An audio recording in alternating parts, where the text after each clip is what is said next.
اسی طرح سرکار دو عالم صلی اللہ علیہ وسلم ارشاد فرماتے ہیں کہ میرے غلام آپس میں مسلمان ایک مضبوط دیوار کی طرح ہے، مضبوط دیوار کی طرح۔ سرکار نے ایسے انگلیوں میں انگلیاں ڈالی، فرمایا جیسے ایک اینٹ دوسری اینٹ کو مضبوط کرتی ہے، سرکار فرماتے ہیں ایسے ہی میرے غلام میرے امتی ایک دوسرے کو مضبوط کریں گے، ایک دوسرے کی جڑیں نہیں کاٹیں گے۔ جڑیں کاٹنے والے منافق ہوں گے، کلمہ پڑھیں گے لیکن منافقت اسلام کے ساتھ کریں گے۔ وہ منافق ہوں گے جو جڑیں کاٹیں گے، جو اینٹوں کو اکھاڑیں گے۔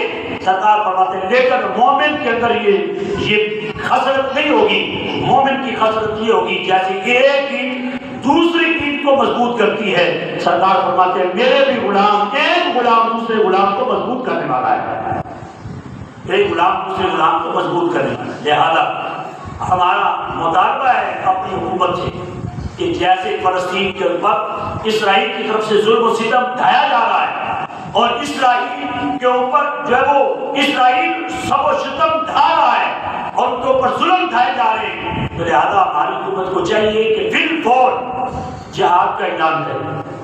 اب امن کے لیے نہیں کہ امن کی درخواست پیش کرے اقوام متحدہ میں کہ امن آ جائے، نہیں، بلکہ مکمل جہاد کا اعلان کرے اور اپنی فوج کو عادت دے کہ سرکار کا فرمان ہے کہ ایک بیٹی کی عزت مشرق میں بیٹی کی عزت دار کی جا رہی ہو اور مغرب والے جو مسلمان ہیں، سرکار فرماتے ہیں مغرب والے مسلمانوں کے اوپر مشرق میں آ کے جہاد کرنا فرض ہو جاتا ہے۔ ایک بیٹی کی عزت اگر داغدار ہو رہی ہو تو مغرب والے کے اوپر مشرق میں آ کے جہاد کرنا فرض ہوتا ہے۔ وہاں تو لاکھوں بیٹیاں ان کے شکنجے میں، لاکھوں بچے ان کے شکنجے میں اور ہزاروں بچے لقمہ اجر بن چکے، سکولوں پہ، کالجوں پہ، یونیورسٹیوں پہ، جب وہ ہسپتالوں پہ وہ بمباری کر رہا ہے۔ تو لہذا آج بھی اگر حکومتیں سوئی نہیں، بالخصوص مسلم ممالک جو ہے، تو پھر تاریخ ان کو کبھی بھی معاف نہیں کرے۔ آج وقت لہذا آپ کو اس بات کا بخوبی علم ہونا چاہیے کہ حضرت امیر المومنین فاروق اعظم رضی اللہ عنہ کے دور خلافت میں جب 17 ہجری تقریباً 638 عیسوی، تو حضرت عمر فاروق رضی اللہ عنہ نے حضرت عمرو بن عاص رضی اللہ عنہ کے ساتھ ایک لشکر جگار بھیجا، مجاہدین کا، پاک فوج کا، اپنی مسلم افواج کو بھیجا کہ جا کے فلسطین کا ایریا جو ہے وہ آزاد کروایا، شام کا ایریا، یمن کا ایریا آزاد کروایا۔ اب حضرت عمرو بن عاص رضی اللہ عنہ آئے اور انہوں نے حملے کیے اور کافی سارا علاقہ شام کا جو ہے وہ آپ نے دمشق کا علاقہ فتح کروا دیا، جہاں پہ آج اسرائیل آباد ہے، یہ بھی علاقہ حضرت عمرو بن عاص رضی اللہ عنہ نے آزاد کروا دیا۔ اب بالخصوص جہاں پہ آج مسجد اقصیٰ ہے، یہاں پر بھی یہودیوں کا، عیسائیوں کا قبضہ تھا، تو حضرت عمرو بن عاص رضی اللہ عنہ نے ان کے اوپر بھی حملہ کرنے کی کوشش کی، لیکن روم کا جب وہ روم کی سربراہی کے اندر عیسائی جو تھے وہ یہ جنگ لڑ رہے تھے، تو روم کا جو سربراہ تھا رومی فوج کا، وہ کہنے لگا حضرت عمرو بن عاص رضی اللہ عنہ کو اس نے پیغام بھیجا، اس نے کہا اللہ کی قسم آپ اجنادین کو فتح آپ کر چکے، اجنادین علاقے کو یعنی شام اور دمشق کے علاقے کو آپ فتح کر چکے، لیکن آپ فلسطین کو فتح نہیں کر سکیں گے۔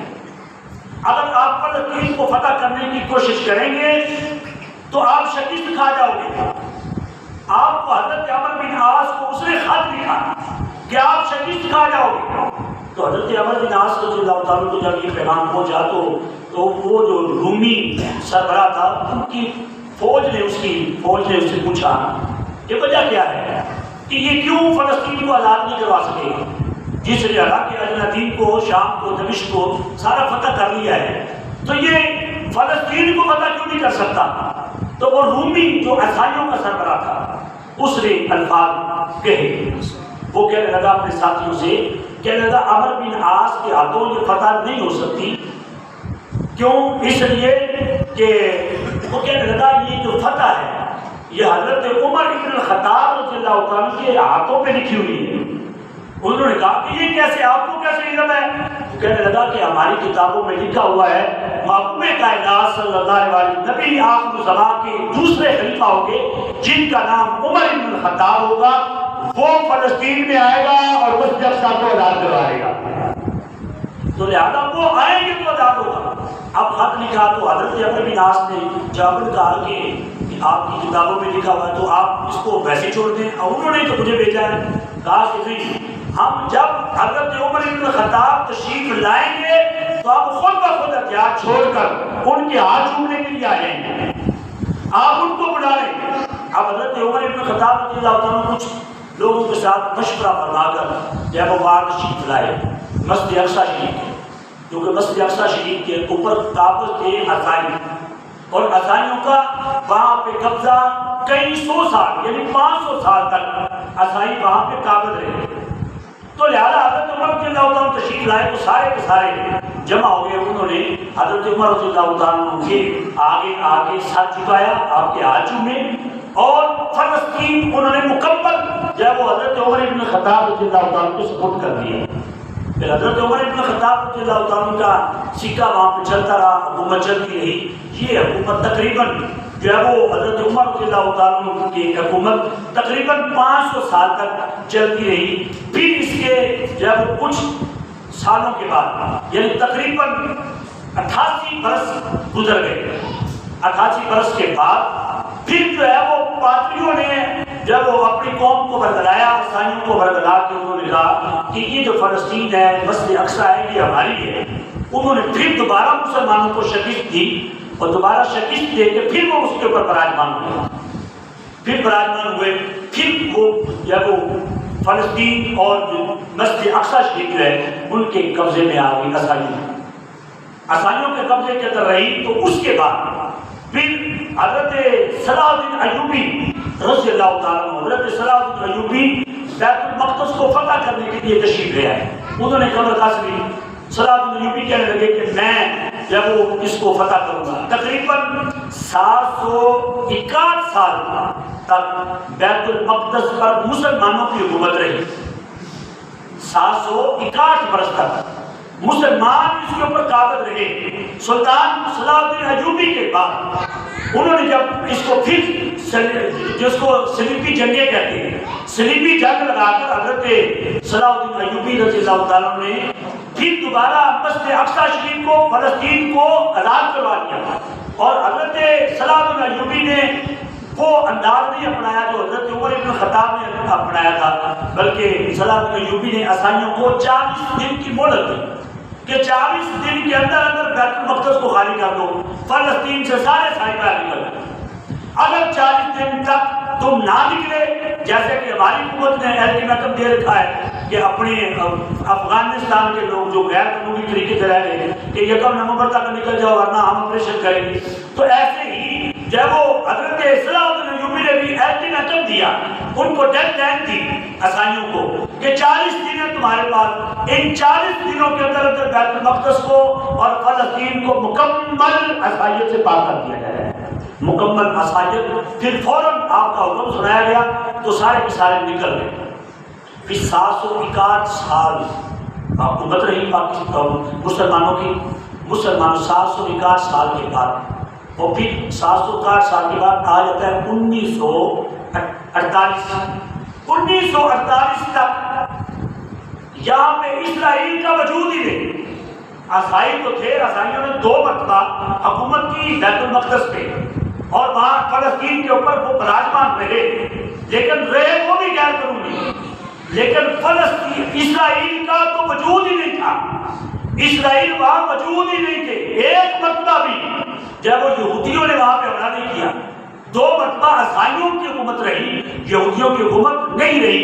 اور نہ ہی اسرائیل اسٹیٹ مکمل طور پہ اسرائیل اسٹیٹ جو ہے یہ 1948 تک ہمارے وجود میں نہیں.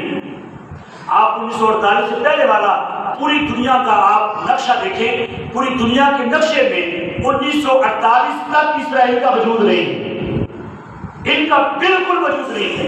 1948 کے بعد اقوام متحدہ میں جا کر اسرائیل نے اپنا لوہا منوانے کی کوشش کی کہ ہم بھی ہیں، ہمیں بھی مانا جائے.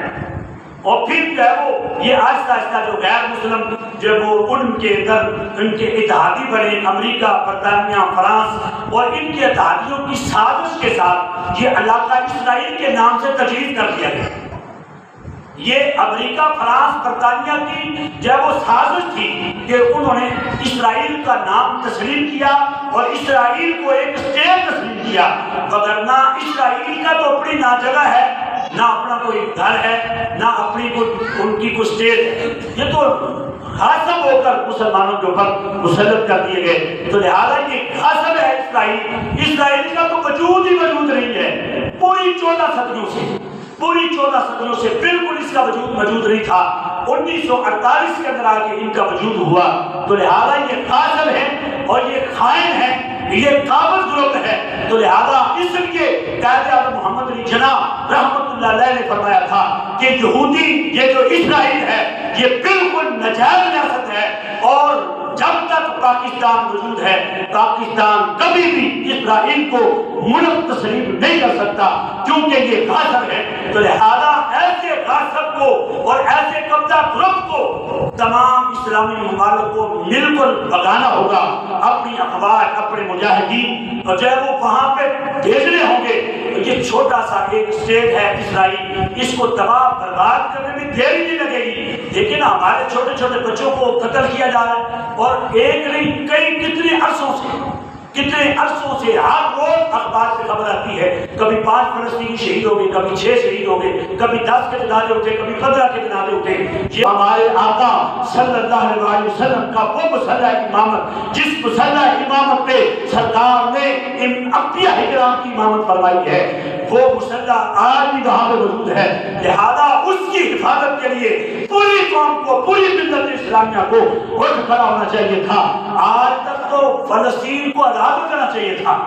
جتنے ہم جو وہ ہمارے ممالک ہیں، جتنے ہمارے پاس افرادی قوت ہے، جتنی ہماری اسلحے کی قوت ہے، جتنی ہمارے پاس اللہ نے ہمیں قوت ایمانی عطا کی ہے، اس قوت ایمانی کے ساتھ، جذبہ ایمانی کے ساتھ اگر اسرائیل کے مقابلے میں لڑتے تو خدا کی قسم آیت کو تو یہ آزاد بھی ہو جاتا۔